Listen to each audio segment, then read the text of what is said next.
कहानी को पूरा समझने के लिए कहानी के पिछले सभी भाग को ज़रूर देखें। उसका लिंक मैं आपको डिस्क्रिप्शन बॉक्स में दे दूंगी और साथ में कमेंट बॉक्स में पिन भी कर दूंगी, तो आप लोग वहां से भी जाकर देख सकते हैं। मेरी प्यारी यूट्यूब फैमिली, मैं अपने परिवार के सदस्यों से कुछ ज़रूरी बातें शेयर करना चाहती हूँ जो मेरे लिए बहुत ज़रूरी है। मेरी मेहनत को आप लोगों ने हमेशा अप्रिशिएट किया है। आप लोगों ने मेरे कहानियों को और मेरे चैनल को हमेशा प्यार दिया है, पर 1-2 महीने से तकरीबन देख रही हूँ कि चैनल पर व्यूज़ ही बहुत कम हो गए हैं। बिल्कुल भी आप लोगों का प्यार और सपोर्ट नहीं मिल रहा है। चूँकि आप सभी के कमेंट भी आ रहे हैं कि कहानी आप लोगों को पसंद आ रही हो। अगर नहीं पसंद आती तो मैं कहानी को बीच में रोक देती, लेकिन ऐसे व्यूज पर कहानी आगे बढ़ाना पॉसिबल नहीं है, क्योंकि मैं बाकायदा लेखक से परमिशन लेकर उनको पेमेंट करके कहानी अपलोड करती हूँ, और ऐसे व्यूज पर तो लेखक का पेमेंट ही मुश्किल है। मैं 1-1.5 महीने से सिर्फ राइटर की पेमेंट के साथ ही कहानी को आगे बढ़ा रही हूँ। पता नहीं क्या बात है, बिल्कुल भी कहानियों पर रिस्पॉन्स नहीं आ रहा है। मैं एक चीज़ के लिए हमेशा से आप लोगों की थैंकफुल रहूँगी। मुझे जब भी आप लोगों के सपोर्ट की ज़रूरत पड़ी है, आप लोगों ने भर भर कर अपना सपोर्ट मुझे दिया है। आज एक बार फिर से मुझे आप लोगों के सपोर्ट और प्यार की ज़रूरत है। मैं जैसे ही कहानी अपलोड करती हूँ, आप लोग वीडियो को लाइक करिए, कहानी को पूरा देखिए, और लाइक के बटन के साथ साथ एक हाइप का आइकॉन आता है, उसको भी प्रेस कर दीजिए ताकि वीडियो को कुछ बूस्ट मिल सके। बाकी आगे देखते हैं। मैं उम्मीद करती हूँ मेरी फैमिली मुझे सपोर्ट ज़रूर करेगी, ताकि वो ऐसे ही इंटरेस्टिंग और प्यारी कहानियाँ सुनती रहें। सिसोदिया महल। चंदा आईने के सामने खड़ी तैयार हो रही थी, तभी दरवाजे पर कदमों की आहट हुई। चंदा ने तुरंत पलटकर दरवाजे की तरफ देखा तो वहाँ धानी खड़ी थी। धानी अंदर की तरफ आई और चंदा की तरफ देखते हुए बोली, चंदा दीदी, आप कितनी खूबसूरत लग रही हैं। मतलब खूबसूरत तो आप हमेशा लगती हैं, लेकिन आज तो पूरा कहर ढा रही हैं। अगर हुकुम आपको ऐसे देखेंगे तो क्या हालत होगी उनकी। ये बोलते बोलते वो अचानक से चुप हो गई जब चंदा उसे घूर कर देखने लगी। धानी जल्दी से बोली, माफ़ कर दीजिए चंदा दीदी, लेकिन वो इतने सालों से आपको हुकुम के नाम से चिढ़ाने की आदत है, तो जल्दी से वो आदत जाएगी नहीं। चंदा तुरंत बोली, कोई बात नहीं धानी, लेकिन बार बार ये गलती ना हो, क्योंकि ये गलत है। मेरा उनके साथ नाम जोड़ना भी अब सही नहीं। ये बोलकर वो वापस आईने की तरफ पलट गई, क्योंकि उसने बाकी सब तो कर लिया था, बस अपने कानों में झुमके नहीं पहने थे। अब जब उसने आईने के सामने रखी अपनी चाँद बालियाँ उठाई और उन्हें अपने कानों में पहन लिया, तो वो और भी ज़्यादा खूबसूरत लगने लगी। खूबसूरती को भी एक पल के लिए खुद पर गुमान हो जाए, इतनी खूबसूरत थी चंदा। वहीं चंदा के दिल में अब कुछ पल पहले की तस्वीर घूम गई, जब राजवेंद्र उसके करीब आ रहा था। वो उसे अजीब सी नज़रों से देख रहा था, शायद उन नज़रों में हसरत थी। वो जिस तरह से उसके करीब आ रहा था, उस पल को याद करते हुए उसके दिमाग में धानी की बात गूंज गई, अगर हुकुम आपको देखेंगे तो क्या हालत होगी उनकी। वो खुद से ही बोली, तो क्या राजा साहब मुझे उन नज़रों से इसलिए देख रहे थे क्योंकि मैं खूबसूरत लग रही थी। पर मैं उनको खूबसूरत क्यों लगेंगी। मैं कौन सा अब उनकी कुछ लगती हूँ। उनके लिए तो मैं बेगानी हूँ ना, और सिर्फ एक दासी हूँ। तो वो भला एक दासी की तरफ हसरत भरी निगाहों से क्यों देखेंगे। ये बोलते हुए वो मन ही मन ना जाने क्या क्या सोच रही थी। धानी ने उसे चुप देख कर कहा, और कितना वक्त लगेगा चंदा दीदी। बाकी सब लोग महल के हाल में इकट्ठा हो चुके हैं, हमें मंदिर के लिए निकलना होगा ना। चंदा मुस्कुराई और बोली, मैं तैयार हूँ। ये बोलकर वो अपना घाघरा हल्का सा ऊपर की तरफ उठाते हुए धानी के साथ बाहर की तरफ निकली। वो उसे लेकर बाहर आई तो देखा कि सब लोग महल के हॉल में खड़े थे, और उनमें राजवेंद्र भी शामिल था। तन्वी भी वहीं खड़ी थी और उबासियाँ ले रही थी। उसे बहुत ज़ोरों से नींद आई थी। चंदा भी वहाँ पर आकर खड़ी हुई तो ममता जी उसकी तरफ देखते हुए बोली, तुम यहाँ क्यों आई हो। ज़रूरी तो नहीं सब दासियों का हमारे साथ चलना। कुछ दासियों को महल में रहना चाहिए ताकि वो पीछे से सब कुछ संभाल सके, यहाँ की साफ सफाई और हर एक चीज़ देख सके। अभी वो बोल ही रही थी कि राजवेंद्र बोला, इन सब कामों के लिए और बहुत सारी दासियां हैं। मैं चाहता हूं कि चंदा तन्वी के साथ रहे ताकि उसे अकेला फील ना हो। चंदा और धानी तन्वी के साथ रहेंगे तो बेहतर होगा और मुझे नहीं लगता मेरे फैसले से किसी को कोई दिक्कत होगी। उसकी बात पर ममता जी ने हैरानी से उसकी तरफ देखा और अगले ही पल मुस्कुराते हुए बोली, कोई प्रॉब्लम नहीं है बेटा मुझे तुम्हारे फैसले से। ये बोलकर उन्होंने एक नज़र चंदा को देखा। अगले ही पल उनके चेहरे पर मुस्कुराहट तैर गई। वो तुरंत मन ही मन बोली, मैं तो खुद चाहती हूँ कि चंदा तुम्हारे साथ कुलदेवी के मंदिर चले। पहले तो मैं तुम्हें चंदा से दूर करना चाहती थी राजवेंद्र, लेकिन अब तो मैं खुद चाहती हूँ कि तुम दोनों करीब आओ। लेकिन क्यों, ये तुम सोच भी नहीं सकते। ये बोलते हुए उनके चेहरे की वो मुस्कुराहट बेहद तिरछी हो गई थी। चंदा ने अपना चेहरा दूसरी तरफ घुमा लिया था। तभी सब लोग महल से बाहर जाने लगे और चंदा भी उनके साथ साथ बाहर की तरफ आई और फिर सब लोग गाड़ी में बैठकर मंदिर के लिए निकलने लगे। तन्वी आकर आगे खड़ी एक लग्जीरियस गाड़ी में बैठ चुकी थी। राजवेंद्र ने भी उस गाड़ी का दरवाज़ा खोला। तभी उसकी नज़र चंदा और धानी पर गई, जो अभी वहाँ से गुजर रही थी। वो पीछे की तरफ जा रही थी, जहाँ पर दास दासियों के लिए एक अलग से गाड़ी तैयार की गई थी। राजवेंद्र उन्हें रोकते हुए बोला, तुम दोनों भी हमारे साथ हमारी गाड़ी में बैठ जाओ। मेरा मतलब है तुम लोग तन्वी के साथ जा रही हो ना, ताकि तन्वी को थोड़ा कंफर्टेबल हो जाए। तो मुझे लगता है तुम्हें उसके साथ ही गाड़ी में बैठना चाहिए। तन्वी झट से बोली, लेकिन मेरे साथ ये दासी। ये बोलते हुए वो एकदम से चुप हो गई। चंदा ने राजवेंद्र की तरफ देखा और जब अगले ही पल राजवेंद्र ने उसके लिए गाड़ी का दरवाज़ा खोल दिया तो चंदा हैरान रह गई। राजवेंद्र ने अब गाड़ी का दरवाज़ा खोल दिया था तो भला चंदा ऐसे कैसे उसे इग्नोर करके आगे बढ़ सकती थी। उसने धानी की तरफ देखा तो धानी तुरंत गाड़ी में बैठी और फिर उसके बाद चंदा बैठ गई। राजवेंद्र आगे वाली सीट पर बैठा और ड्राइवर ने गाड़ी आगे बढ़ाती। ड्राइवर ने गाड़ी का मिरर अपने हिसाब से सेट कर रखा था, लेकिन अब राजवेंद्र ने उसे घुमाया और अपने हिसाब से सेट कर दिया। वो बार बार पलट कर पीछे तो देख नहीं सकता था और अपनी चंदा को इतना खूबसूरत लगते हुए देख वो उस पर से नज़रें भी नहीं हटा सकता था। इसलिए उसने वो मिरर कुछ इस तरह से सेट किया ताकि उसे चंदा साफ नज़र आए। चंदा ने अपना चेहरा नीचे की तरफ झुकाया हुआ था। चंदा ने अपने कानों में जो चाँद बालियाँ पहनी हुई थी वो बार बार गाड़ी हिलने की वजह से झूल रही थी और कभी उसकी गर्दन पर लग रही थी तो कभी उसके बालों पर। उसे देखते हुए राजवेंद्र के चेहरे पर मुस्कुराहट बार बार अपना कब्जा जमा रही थी। तन्वी जो दूसरी तरफ बैठी थी, उसने जब नज़रें उठाकर राजवेंद्र की तरफ देखा और फिर उसकी नज़रों का पीछा किया तो उसके चेहरे पर गुस्सा झलकने लगा। वो तुरंत बोली, राज, हमें मंदिर पहुंचने में कितना टाइम लगेगा? राजवेंद्र हल्का सा मुस्कुराया और बोला, बस थोड़ा ही वक्त। ये बोलते हुए भी उसने चंदा से अपनी नज़रें नहीं हटाई थी। तन्वी का गुस्सा और भी ज़्यादा बढ़ गया। वो थोड़ा गुस्से से बोली, आई होप अब हम जल्दी पहुंच जाएं। उसकी वो गुस्से भरी आवाज़ सुनकर राजवेंद्र ने अब तन्वी की तरफ देखा। उसे गुस्से में देखकर वो समझ गया कि शायद तन्वी उसे चंदा को देखते हुए देख लिया है, तो उसने झट से अपनी नज़रें दूसरी तरफ घुमा दी। कुछ ही वक्त में वो लोग कुलदेवी के मंदिर के बाहर पहुँचे और गाड़ियों से बाहर निकले। चंदा को राजवेंद्र की गाड़ी से बाहर निकलते हुए देख मनोहर जी के चेहरे पर थोड़े सख्त एक्सप्रेशंस आ गए। ममता जी उनके पास आई और बोली, देख रहे हैं आप राजा साहब, कैसे आपका बेटा आपके वादे से मुंह मोड़ने की तैयारी में लगा हुआ है। मनोहर जी तुरंत बोले, ऐसा कभी नहीं होगा। राजवेंद्र ने हमसे वादा किया है कि वो तन्वी से शादी करेगा, तो वो तन्वी से ही शादी करेगा।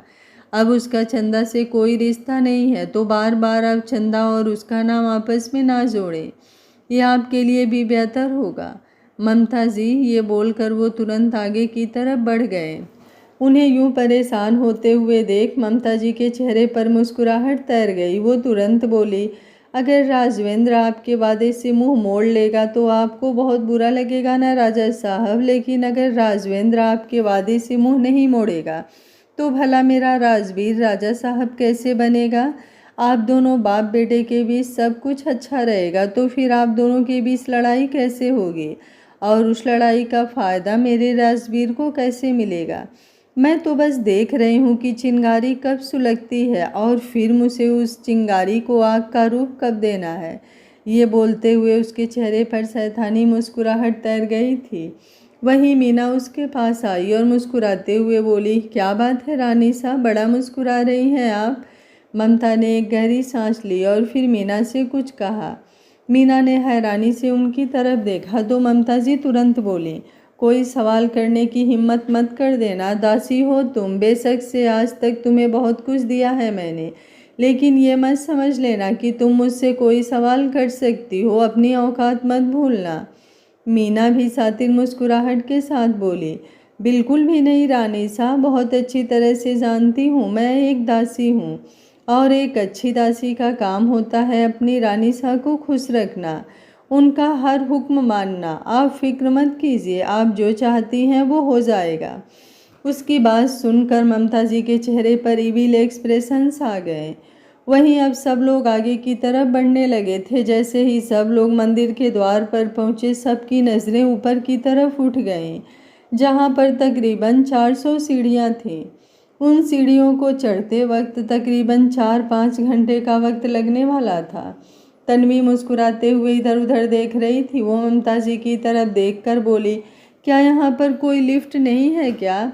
I mean, इतना बड़ा मंदिर हो और लिफ्ट ना हो, ऐसा हो ही नहीं सकता। अगर आप लोगों को पैदल जाना है तो आप चले जाइएगा, मैं तो लिफ्ट से जाऊंगी। उसकी बात सुनकर मीना हंसते हुए बोली, यहाँ पर कोई लिफ्ट नहीं है होने वाली रानी साहब, यहाँ पर तो आपको सीढ़ियाँ चढ़कर ही जाना होगा और अभी तो फ़िलहाल आपको अपने पैरों से ऊपर मंदिर में पहुँचना है।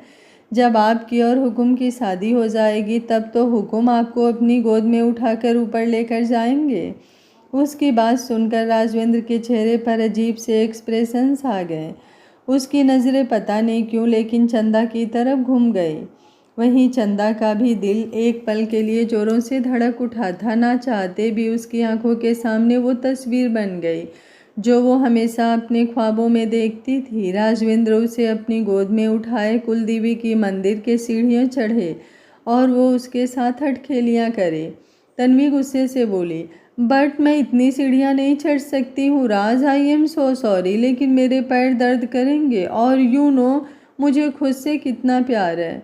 राजवेंद्र बिना किसी एक्सप्रेशन के बोला, लेकिन ये सीढ़ियाँ तो तुम्हें चढ़नी ही होगी ना? तन्वी झट से बोली, ओके फाइन, तो एक काम करो, शादी के पहले ही मुझे अपनी गोद में उठाओ और ऊपर मंदिर में लेकर चलो, बिकॉज मैं पैदल। उसकी बात पूरी होती उससे पहले ही ममता जी बोली, पर ऐसा कैसे हो सकता है? राजवेंद्र भी तुरंत बोला, सॉरी तन्वी, लेकिन ऐसा नहीं हो सकता, तुम्हें खुद ब खुद सीढ़ियाँ चढ़कर ही ऊपर की तरफ जाना होगा। ममता जी उसकी बात पर मुस्कुराई, मन ही मन बोली, हाँ तन्वी बेटा, तुम्हें ऊपर अपने आप ही जाना होगा क्योंकि तुम्हारे राज तो किसी और को अपनी गोद में उठाकर ऊपर लेकर जाएंगे, लेकिन कैसे, ये तुम मुझ पर छोड़ दो। ये बोलते हुए उनके चेहरे पर एक बार फिर से सातिर मुस्कुराहट आ गई थी। तन्वी को अभी भी बहुत ज़्यादा गुस्सा आ रहा था। वहीं ममता जी की नज़रें सामने खड़ी चंदा पर थी क्योंकि अब जो वो करने वाली थी वो शायद किसी ने सोचा भी नहीं होगा। वो राजवेंद्र की तरफ देखते हुए मुस्कुराई और बोली, चलें। राजवेंद्र ने अपना चेहरा हाँ में हिलाया और आगे की तरफ अपना कदम बढ़ाया, लेकिन चंदा को देखते हुए वो चंदा के साथ साथ ही चलना चाहता था। वहीं चंदा ने धानी का हाथ पकड़ा हुआ था और ऊपर की तरफ बढ़ रही थी। वहीं ममता ने अब मीना की तरफ इशारा किया तो मीना तिरछा मुस्कुराई और तुरंत चंदा और धानी के पीछे की तरफ जाकर खड़ी हो गई। जैसे ही चंदा 30-40 सीढ़ियाँ चढ़ी, अचानक ही मीना ने जोर से अपना पैर चंदा के पैर पर दे मारा और चंदा का पैर एकदम से लड़खड़ा गया। चंदा की दर्द से आह निकल गई। वो सीढ़ियों से उतरती हुई नीचों की तरफ गिरने लगी, लेकिन राजवेंद्र ने जल्दी से अपना हाथ आगे बढ़ाकर उसे गिरने से बचा तो लिया, पर चंदा का पैर मुड़ चुका था। उसकी आंखों से आंसू बह रहे थे और दर्द से उसकी जान निकल रही थी, पर राजवेंद्र उसे संभाल रहा है ये सोचकर ही उसे बेचैनी सी महसूस होने लगी थी। उसने तुरंत राजवेंद्र से अपना हाथ छुड़ाया और दर्द से तड़पते हुए ही बोली, मैं ठीक हूँ। ये बोलकर वो सीढ़ियाँ चढ़ने लगी। वो इस वक्त काफ़ी ज़्यादा हड़बड़ा गई थी। धानी उसकी तरफ देखते हुए बोली, क्या क्या कर रही हैं आप चंदा दीदी? आप सीढ़ियाँ मत चढ़िए, आपका पैर देखिए कितना नीला पड़ गया है। अभी से इसका ये हाल है तो आगे चलकर ना जाने इसका क्या हाल हो जाएगा। आप रहने दीजिए, आप हमारा यहीं पर इंतज़ार कीजिएगा। मैं एक काम करती हूँ, मैं भी आपके साथ यहीं पर रुक जाती हूँ। उसकी बात सुनते हुए राजवेंद्र का ध्यान चंदा के पैर पर था, जो सच में बिल्कुल नीला पड़ चुका था। वो भला अपनी चंदा को ऐसे कैसे छोड़ सकता था। उसने सामने कुलदेवी के मंदिर की तरफ देखा। उसका दिल इस वक्त जोरों से धक धक कर रहा था। चंदा तुरंत बोली, नहीं नहीं, मैं बिल्कुल ठीक हूँ। मैंने कहा ना, मुझे कुछ नहीं हुआ, मैं सीढ़ियाँ चढ़ लूँगी। ये बोलकर वो एक बार फिर से ऊपर की तरफ चढ़ने लगी। तन्वी गुस्से से बोली, क्या हम सब यहाँ पर तुम्हारा ड्रामा देखने आए हैं? ये तुम भी जानती हो कि तुम ऊपर सीढ़ियाँ नहीं चढ़ पाओगी, लेकिन फिर भी कोशिश किए जा रही हो। चुपचाप नीचे क्यों नहीं चली जाती? उसे यूं गुस्से में देखकर चंदा हैरान थी। भला उसने कौन सा ड्रामा किया? उसने तो किसी को कुछ कहा ही नहीं। वो तो बस अपनी मर्जी से ऊपर जाना चाहती थी। धानी तुरंत बोली, आप चंदा दीदी पर गुस्सा? इसके आगे वो कुछ कहती, चंदा ने तुरंत उसका हाथ अपने हाथ में थाम लिया और कसकर दबा दिया। धानी एकदम से चुप हो गई। चंदा हल्का सा मुस्कुराई और तन्वी की तरफ देखते हुए बोली, मैं कोई ड्रामा नहीं कर रही हूँ तन्वी जी, लेकिन फिर भी अगर आपको मेरा दर्द मेरा ड्रामा लगता है तो कोई बात नहीं। खैर, मुझे लगता है मेरी वजह से सबको तकलीफ़ हो रही है, तो मैं माफ़ी मांगती हूँ। आप लोग जाइए, मंदिर में दर्शन करके आइए, मैं नीचे की तरफ जा रही हूँ। धानी, आप सब लोगों के साथ ऊपर जाएंगे। धानी ने तुरंत कहा, बिल्कुल भी नहीं। ममता जी जो कब से चुप बैठी थी, वो बस राजवेंद्र के बोलने का इंतजार कर रही थी, लेकिन राजवेंद्र कुछ बोल ही नहीं रहा था। तभी चंदा नीचे की तरफ अपने कदम बढ़ा दिए तो उसे उतना ही दर्द हुआ जितना ऊपर चढ़ने पर हो रहा था। दर्द से वो तड़प उठी थी। अगले ही पल ममता जी बोली, क्या कर रही हो चंदा? जब तुम्हें पता है कि तुम नीचे नहीं जा पाओगी, ना ही किसी की मदद के बिना ऊपर, तो तुम कोशिश भी क्यों कर रही हो? चंदा उनकी बात सुनकर हैरान रह गई, क्योंकि आज तक कभी ऐसा नहीं हुआ था कि ममता जी उसकी फिक्र करे। ये सच में उसके लिए बहुत ज़्यादा हैरानीजनक था। वो बस उनकी तरफ देखती रह गई और राजवेंद्र चंदा की तरफ बढ़ने लगा। उसे अपने करीब बढ़ते हुए महसूस कर चंदा का दिल जोरों से धक धक करने लगा था। वो दूसरी तरफ जाने लगी, लेकिन उसके पैर अब हिम्मत भी नहीं कर पा रहे थे। उन्होंने तो जैसे जवाब दे दिया था। तभी अचानक से राजवेंद्र ने चंदा को अपनी गोद में उठाया और बोला, अगर वो अपने पैरों से नहीं चल सकती तो क्या हुआ, मैं उसे अपनी गोद में उठाकर कुलदेवी के मंदिर ले जाऊंगा।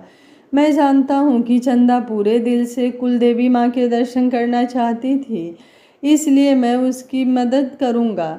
उसकी बात सुनकर चंदा के होश उड़ गए थे। वहीं तन्वी भी हैरान रह गई। उसकी तो जैसे पैरों तले ज़मीन खिसक गई थी। उसके ही सामने राजवेंद्र किसी दूसरी लड़की को अपनी गोद में उठा रहा था, और वो दूसरी लड़की भी कोई और नहीं थी, चंदा थी, जो उसे बिल्कुल भी पसंद नहीं थी। पता नहीं क्यों, लेकिन जब भी लंदन में राजवेंद्र चंदा का जिक्र किया करता था तो वो जलकर राख हो जाती थी। चंदा राजवेंद्र की तरफ देखते हुए बोली, क्या कर रहे हैं आप राजा साहब? छोड़िए मुझे। राजवेंद्र हल्का सा मुस्कुराया और बोला, क्यों, तुम्हें कुलदेवी के दर्शन नहीं करने क्या? जब मुझे तुम्हें अपनी गोद में उठाकर ऊपर ले जाने में कोई प्रॉब्लम नहीं है, तो तुम्हें क्या प्रॉब्लम हो रही है? ये बोलकर जैसे उसने चंदा का मुंह बंद करवा दिया था। सब लोग हैरानी से राजवेंद्र और चंदा की तरफ देख रहे थे, और मनोहर जी के तो जैसे चेहरे के एक्सप्रेशंस एकदम फीके पड़ गए थे, लेकिन ममता जी के चेहरे पर गहरी मुस्कुराहट थी। बिल्कुल वही हुआ जो वो चाहती थी। वो जानती थी कि अगर ऐसा कुछ होगा तो राजवेंद्र चंदा को अपनी गोद में उठा लेगा, या फिर उसके साथ साथ खुद भी ऊपर की तरफ जाने से इनकार कर देगा।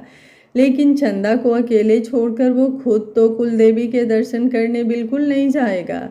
चंदा कुछ बोल ही नहीं पाई। वो बस अपनी नजरें इधर उधर घुमाती रह गई। ममता जी मुस्कुराई और बोली, वैसे तो चंदा हमारे महल में दासी है, लेकिन एक तो वक्त पर तुम दोनों बहुत अच्छे दोस्त हुआ करते थे।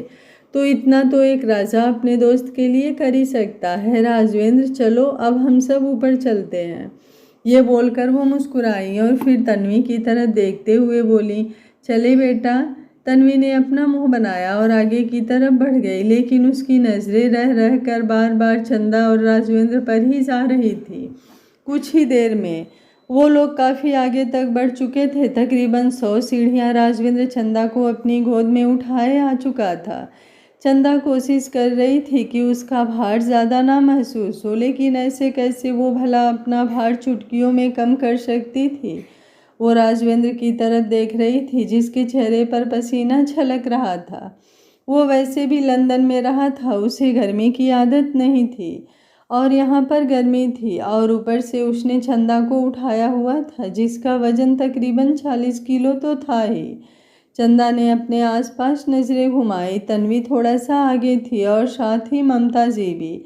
धानी उनके साथ थी, लेकिन जैसे ही उसने चंदा को नजरें इधर उधर घुमाते हुए देखा, वो तुरंत पीछे की तरफ हट गई। अब वो दोनों अकेले मंदिर की सीढ़ियों पर थे। लोग तो उनके साथ थे, लेकिन फिलहाल कुछ दूरी पर। चंदा राजवेंद्र की तरफ देखते हुए बोली, आपने ये बिल्कुल ठीक नहीं किया राजा साहब। आपको मुझे यूं अपनी गोद में उठाना बिल्कुल भी ठीक नहीं है। आपकी शादी होने वाली है, आपकी होने वाली अर्धांगिनी हमारे साथ आई हुई है। ऐसे में उनके दिल पर क्या बीतेगी।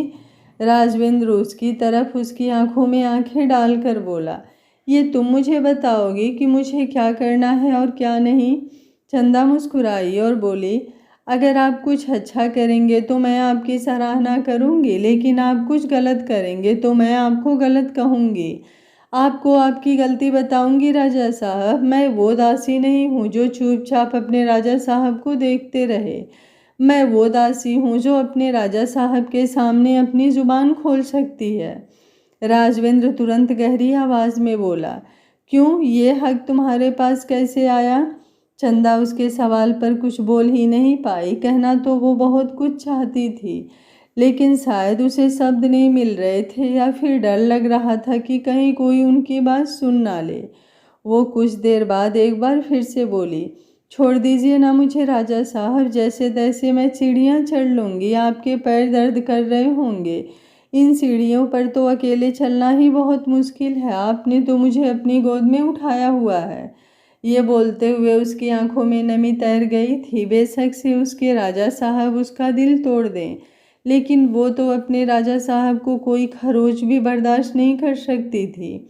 राजवेंद्र एक बार फिर से बोला, अब अगर तुमने एक लफ्ज़ भी कहा तो मैं सच बता रहा हूँ चंदा, इसके आगे वो होगा जो तुमने सोचा भी नहीं होगा। इसलिए चुप रहो।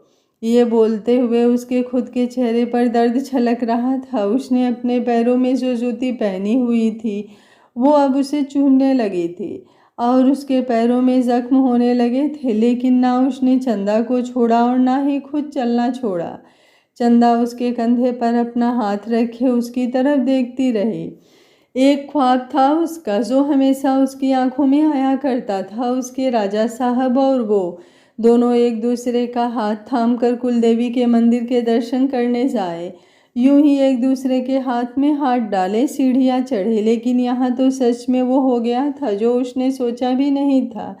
पर पता नहीं वो खुश थी या बेचैन, तकलीफ में थी या उसे सुकून मिल रहा था। उसकी नज़रें बस उसके राजा साहब पर थी और उसके राजा साहब सिर्फ उसे ही देखे जा रहे थे। तकरीबन 400-500 सीढ़ियाँ चढ़ने के बाद राजवेंद्र अपनी गोद में चंदा को उठाकर मंदिर में ऊपर पहुंच चुका था।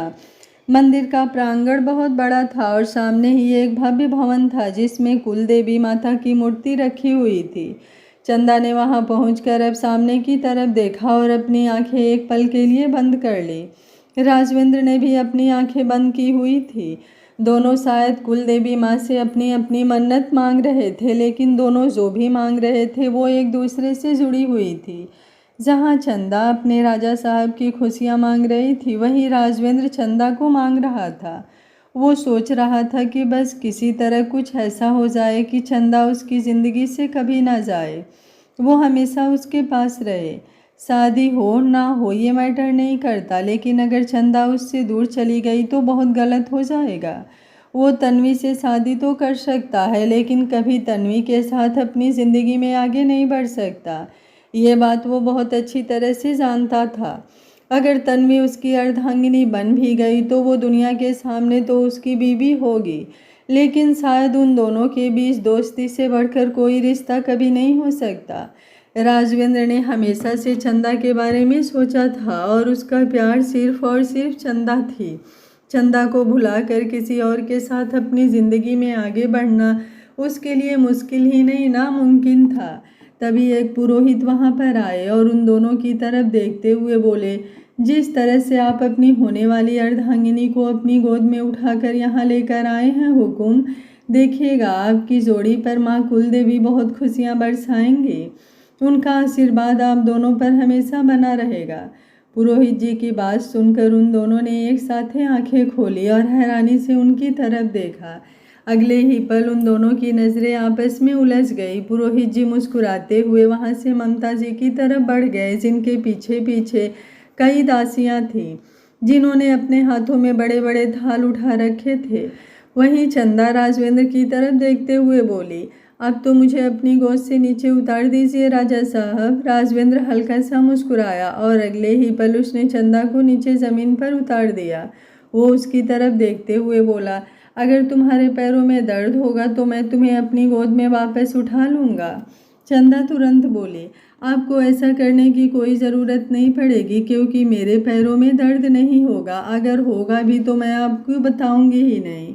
राजवेंद्र एक बार फिर से मुस्कुराया और बोला, अगर तुम्हें ऐसा लगता है कि तुम्हारा दर्द मुझे महसूस नहीं होगा तो तुम गलत हो चंदा। तुम मन में भी यहाँ भरना, अगर मैं ना सुनूं तो मैं भी चंदा का राजा साहब नहीं।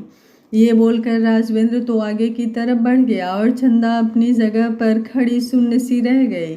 उसे तो समझ ही नहीं आया कि अभी क्या हुआ है। बस उसके दिमाग में यही बातें गूंज रही थी, चंदा के राजा साहब।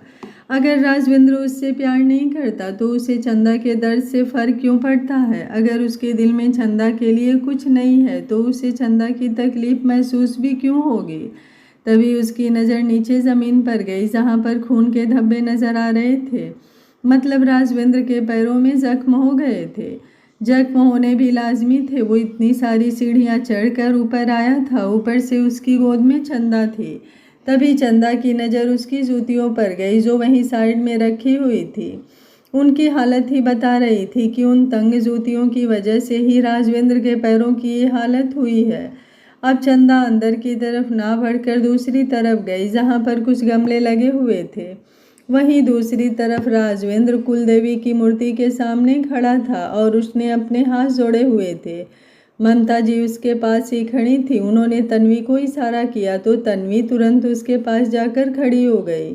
अगले ही पल पुरोहित जी बोले, लेकिन उनकी पत्नी तो कोई और है ना? अभी अभी देखा था मैंने, जब वो उसे अपनी गोद में उठाकर अंदर लेकर आ रहे थे। तो अब फिर इनके साथ पूजा।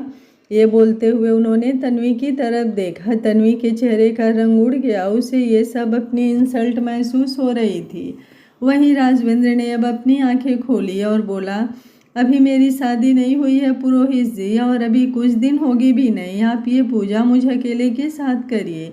मेरी अर्धांगिनी जब पूरी तरह से मेरी अर्धांगिनी बन जाएगी तभी मैं उसके साथ कोई पूजा करूँगा। ये बोलकर वो थोड़ा आगे की तरफ बढ़ गया और तन्वी पीछे खड़ी रह गई। उसके चेहरे पर अब गुस्सा छलकने लगा था। वहीं ममता जी के चेहरे पर साथी मुस्कुराहट तैर गई। उनकी नज़र मनोहर जी पर थी, जिनके चेहरे पर हल्का गुस्सा छलक रहा था।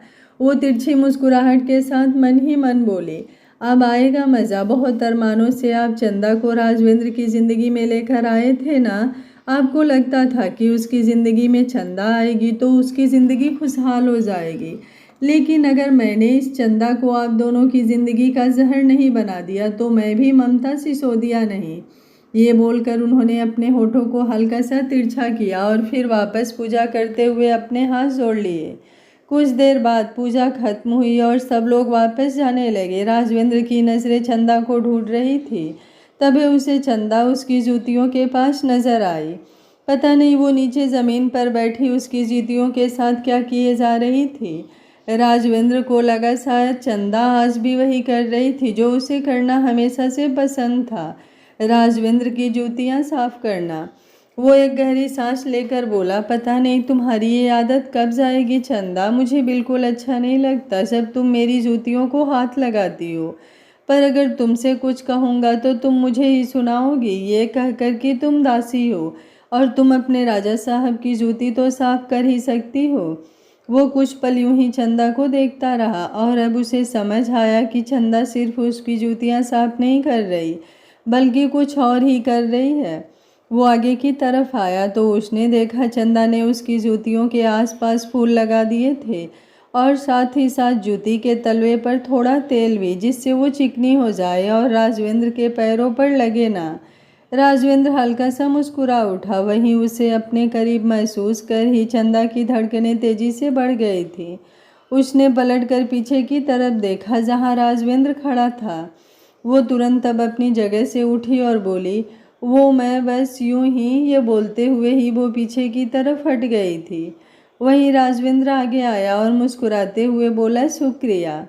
चंदा हल्का सा मुस्कुराई और बोली, आपको शुक्रिया कहने की कोई ज़रूरत नहीं है राजा साहब, ये काम एक दासी ने अपने राजा साहब के लिए नहीं किया। राजवेंद्र ने सवालिया नज़रों से देखा। चंदा मुस्कुराते हुए बोली, आप ही ने कहा था कि अगर मैं मन में आ भरूंगी तो आपको पता चल जाएगा। तो फिर चंदा के राजा साहब तकलीफ़ में हो तो चंदा को कैसे ना पता चले। उसकी बात पर राजवेंद्र उसकी तरफ देखता ही रह गया। बहुत बातें बनाने लगी थी उसकी चंदा। बातें तो खैर वो पहले से ही बहुत बना लेती थी और साथ ही साथ अपने फैसलों पर, अपनी बातों पर अड़िग भी। उसे बहुत अच्छी तरह से रहना आता था। वो आज तक नहीं भूला था उस पल को जहाँ ममता जी ने चंदा को हंटर से मारने की कोशिश की थी और चंदा अपनी पलकें झपकाए बिना उसकी तरफ देखती रही और अपनी बात पर अड़िग रही कि उसने चोरी नहीं की। राजवेंद्र मुस्कुराते हुए बोला, नीचे चलो। चंदा ने अपना चेहरा हाँ में हिलाया। राजवेंद्र तुरंत बोला, लेकिन तुमने अंदर दर्शन तो किया ही नहीं। चंदा फीका सा मुस्कुराई और बोली, नाराज़गी चल रही है भगवान से। जब मुझे मेरे भगवान मिलेंगे तो इस भगवान को भी पूज लेंगे। ये बोलते हुए उसकी आंखों में थोड़ी नमी आ गई थी और साथ ही साथ उसकी नज़रें राजवेंद्र पर गहरी हो गई थी। उसकी आवाज़ भी कांप उठी थी जिसमें तकलीफ सांस महसूस हो रही थी। अब वो तुरंत अपना घाघरा हल्का सा उठाते हुए सीढ़ियों से नीचे उतरने लगी। हालांकि उसके पैरों में अभी भी दर्द था, लेकिन वो बचाते हुए धीरे धीरे सीढ़ियों से उतर रही थी। राजवेंद्र बस उसकी तरफ देखता ही रह गया। वो भी एक नज़र अंदर मंदिर की तरफ देखकर नीचे की तरफ बढ़ गया। सब लोग उसके पीछे पीछे चल रहे थे।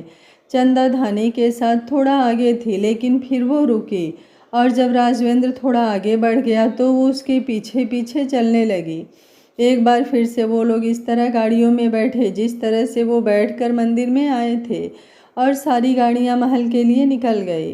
कुछ ही देर में वो लोग वापस महल में पहुंच चुके थे। सब लोग बहुत ज़्यादा थके हुए थे, इसलिए सब अपने अपने कमरे में सोने जा रहे थे। राजवेंद्र भी अपने कमरे की तरफ बढ़ गया, लेकिन कमरे में जाते हुए उसने अपना चेहरा घुमाकर चंदा की तरफ देखा जो किचन की तरफ जा रही थी। उसे देखते हुए वो खुद से बोला, एक तो ये लड़की अपना ख्याल नहीं रखती है, अब किचन में जाने की क्या ज़रूरत है। यूँ नहीं कि थोड़ा सा आराम कर ले, पर इसे रोकूं कैसे। तभी मनोहर जी उसकी तरफ देखते हुए बोले, क्या हुआ, तुम्हें अपने कमरे में नहीं जाना क्या? आराम नहीं करना तुम्हें? अगर नहीं करना तो आओ हम दूसरे कक्ष में चलते हैं, मुझे तुमसे कुछ बात भी। उनकी बात पूरी होती उससे पहले ही राजवेंद्र बोला, नहीं, मुझे अपने कमरे में जाना है बाबा, मुझे आराम करना है। ये बोलकर वो झट से अपने कमरे की तरफ बढ़ गया। वो अपने कमरे में आ तो गया था, लेकिन उसे चंदा की फिक्र हो रही थी। चंदा किचन में काम कर रही होगी और उसके पैर पर चोट लगी है, ये सोच सोचकर उसका मन बेचैन हो रहा था। तभी किसी ने दरवाज़ा खटखटाया और आवाज़ आई, अंदर आने की इजाज़त दीजिए राजा साहब। चंदा की आवाज़ सुनकर राजवेंद्र को कितना सुकून मिला कि उसके चेहरे पर ही नज़र आ रहा था। वो तुरंत बोला, हाँ हाँ आओ ना। ये बोलते हुए उसकी नज़र चंदा पर थी जिसके हाथों में एक कटोरी थी जिसे उसने किसी कपड़े की सहायता से पकड़ा हुआ था। शायद वो कटोरी बहुत ज़्यादा गर्म थी। अगले ही पल वो राजवेंद्र के करीब आई और नीचे ज़मीन पर उसके पैरों के पास बैठ गई। राजवेंद्र का दिल धक सा रह गया। वो जल्दी से बोला, ये क्या कर रही हो चंदा, उठो। उसकी बात पूरी होती उससे पहले ही चंदा बोली, अपना धर्म निभा रही हूँ राजा साहब, अड़चन मत पैदा कीजिए, बड़ी मुश्किल से खुद को संभालती हूँ मैं। जब भी मुझे देखकर आप बेचैन हो जाते हैं तो आप मेरी मुश्किलें बढ़ा देते हैं। ये बोलते हुए उसने राजवेंद्र की तरफ देखा। राजवेंद्र उसकी बातों का मतलब बहुत अच्छी तरह से समझ रहा था। वो तुरंत बोला, अच्छा ठीक है, नहीं करूँगा कोई अड़चन पैदा, पर नीचे बैठकर नहीं, ऊपर बैठकर करो जो करना है। ये बोलकर उसने पैरों को ऊपर की तरफ खींचा और बिस्तर पर रख दिया। चंदा उसकी तरफ देखती रह गई। वो ऐसे कैसे राजवेंद्र के बिस्तर पर बैठ सकती थी, लेकिन राजवेंद्र भी उसे यूं नीचे ज़मीन पर बैठा हुआ नहीं देख सकता था। चंदा अपनी जगह से उठी और आकर बिस्तर के पास खड़ी हो गई। राजवेंद्र के पैर बिस्तर के किनारे पर थे तो वो खड़ी रहकर भी उन पर तेल लगा सकती थी, लेकिन तभी राजवेंद्र ने अपने पैर थोड़े ऊपर की तरफ खींच लिए, जहां अब चंदा का हाथ पहुंचना मुश्किल था।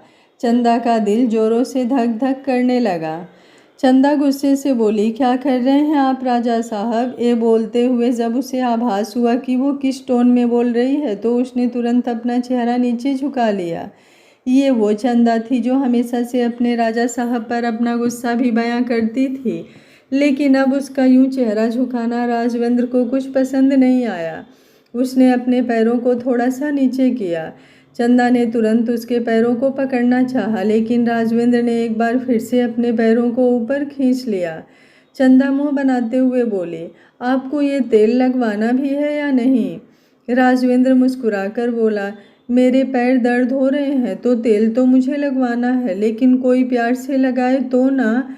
यहाँ तो ऐसा लग रहा है कि बस सामने वाला गुस्से में बैठा है और अपना काम खत्म करना चाहता है। यूँ नहीं कि प्यार से ये तेल लगाया जाए और दो शब्द प्यार के भी बोल लिया जाए। चंदा मुंह बनाते हुए बोली, अपनी अर्धांगिनी से बोलिएगा प्यार के दो शब्द, मुझे मेरा काम करने दीजिए। मैं दासी हूँ, कोई सखी या फिर बीबी नहीं जिससे आपको प्यार के दो शब्द बोलने हैं। ये बोलते हुए उसकी नज़रें राजवेंद्र पर थी। वो कभी अपनी बातें कहने से पीछे नहीं हटती थी और राजवेंद्र को भी उसकी ये बात बेहद पसंद थी कि चंदा बेशक से सही हो या गलत, वो अपने दिल की बात सामने रखती थी। सामने वाला अगर नाराज़ हो जाए तो हो जाए, उसे फ़र्क नहीं पड़ता सामने वाला ऊंचे ओहदे पर है या नीचे। उसे इस बात पर भी फर्क नहीं पड़ता, अगर उसे अपनी बात कहनी है मतलब कहनी है। राजवेंद्र ने अब अपने पैरों को नीचे की तरफ किया तो चंदा ने उन्हें लपक कर पकड़ना चाहा, लेकिन अब राजवेंद्र ने अपने पैरों को ऊपर की ओर नहीं किया। वो बस मुस्कुराते हुए चंदा को देखने लगा और चंदा ने भी अपना काम करना शुरू किया।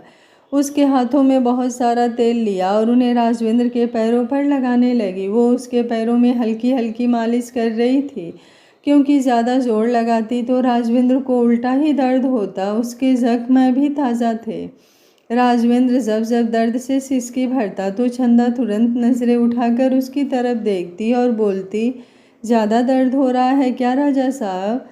राजवेंद्र अपना चेहरा नामे हिला देता तो चंदा वापस अपना काम करने लगती। तकरीबन आधा घंटा बीत गया था। राजवेंद्र चंदा की तरफ देखते हुए बोला, तुम्हें अपने हाथों में दर्द नहीं हो रहा क्या।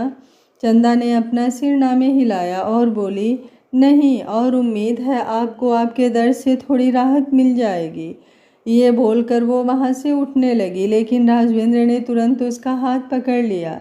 चंदा ने दर्द से आह भरी। वो झूठ बोल रही थी कि उसे अपने हाथों में दर्द नहीं हो रहा, जबकि इतनी देर से मालिश करने की वजह से उसके हाथों में दर्द हो रहा था। और अब जब राजवेंद्र ने उसके हाथों को अचानक से दबाया तो खुद ब खुद उसकी आह निकल गई। उसने अपने होठों को अंदर की तरफ खींच लिया। अगले ही पल राजवेंद्र हल्का सा घुटनों के बल ऊपर की तरफ उठा और चंदा की तरफ गहरी नज़रों से देखते हुए बोला, बड़ी सफाई से झूठ बोलने लगी हो, लेकिन ये झूठ दूसरों से बोलना चंदा, अपने राजा साहब से नहीं। वो तुम्हारा सच तुम्हारी आंखों से पढ़ लेते हैं। चंदा ने पलटकर उनकी तरफ देखा और पता नहीं किस पल में खोई हुई बोली, आपको मेरी आंखों में कुछ और नज़र नहीं आया क्या। राजवेंद्र उसके सवाल का जवाब तो देना चाहता था, वो कहना चाहता था उसे कि क्या कुछ देख सकता है वो अपनी चंदा की आंखों में। प्यार का एक गहरा समुद्र जिसमें वो समा जाना चाहता है, ऐसा प्रेम जो निस्वार्थ है, लेकिन वो फिर भी उसे मंजूर नहीं कर सकता। उसने चंदा की कमर पर अपना हाथ रखा तो चंदा एकदम से कांप उठी। उसे इस बात की उम्मीद नहीं थी। वहीं राजवेंद्र ने अब उसे पलंग पर बिठाया और उसकी तरफ गहरी नज़रों से देखते हुए बोला, तुमने मेरा दर्द दूर किया तो अब मेरी बारी। चंदा एकदम गहरी आवाज़ में बोली, इस महल में बहुत दासियां हैं, क्या सबकी यूं ही फिक्र होती है आपको? क्या किसी और दासी के हाथों में यूं ही दर्द होगा तो आप उसका दर्द भी यूं ही दूर करेंगे? ये बोलते हुए उसकी नज़रें भी राजवेंद्र पर गहरी हो गई थी। राजवेंद्र ने उसके दोनों हाथों को अपने हाथों में थाम लिया था और अपने हाथ पर तेल लगाकर उसके हाथों की मालिश करने लगा था। उन दोनों के हाथ जो आपस में रगड़ खा रहे थे, एक गर्माहट सी पैदा हो रही थी और राजवेंद्र को एक अजीब सी हलचल महसूस हो रही थी जो हमेशा उसे अपनी चंदा को छूने से महसूस होती थी।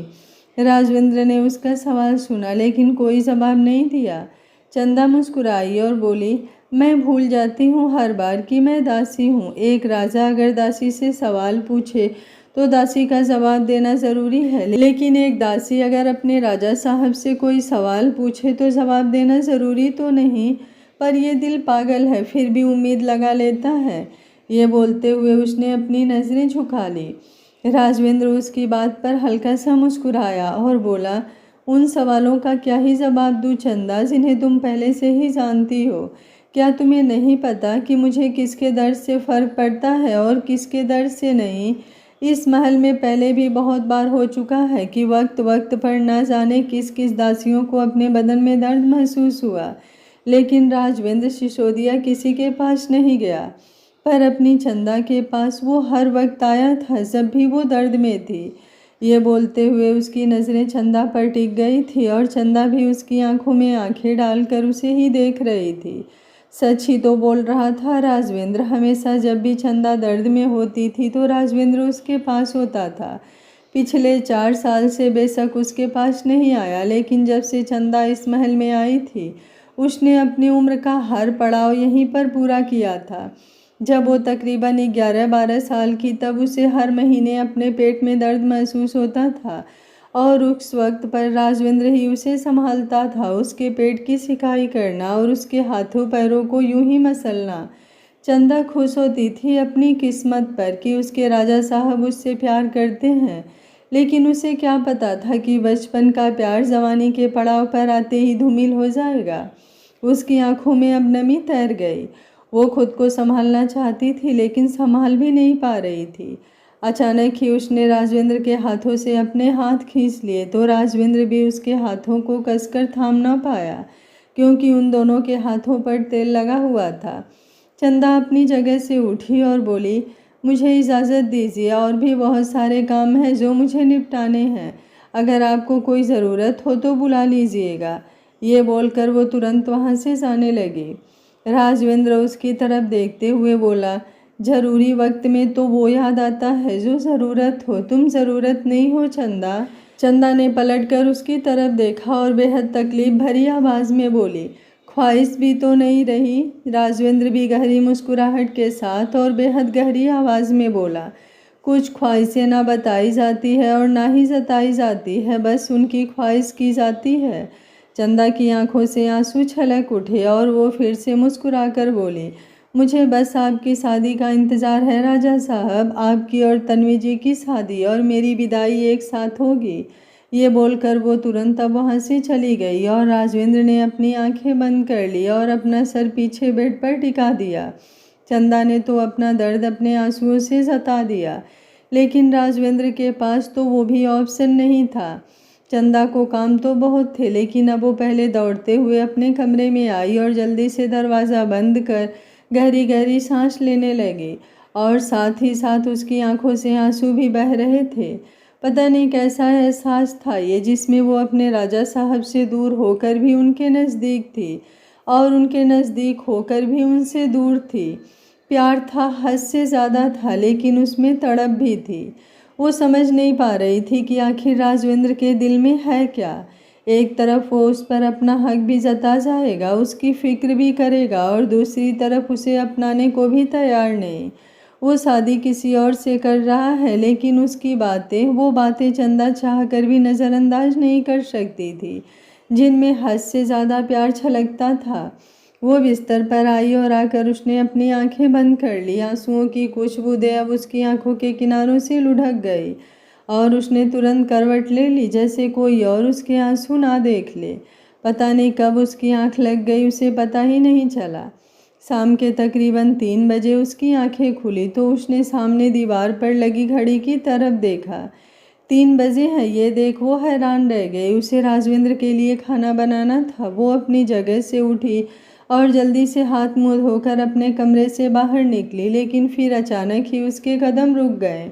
ये सोचकर कि राजवेंद्र पहले तो उसके हाथों से बना खाना खाता था, लेकिन अब कल तो उसने उसके हाथों से बना खाना खाया ही नहीं, तो आज भी वो क्या ही खाएगा। इसलिए उसने किचन से किनारा ही कर लिया। तभी धानी उसके पास आई और गहरी गहरी सांसें लेने लगी। चंदन ने सवालिया नज़रों से उसे देखा। धानी एक आखिरी गहरी सांस लेकर बोली, मैं कब से आपके उठने का इंतज़ार कर रही थी चंदा दीदी। वो हुकुम ने कहा है कि वो आपके हाथों से बना खाना खाएंगे, तो आप जल्दी से उनके लिए खाना बना दीजिए।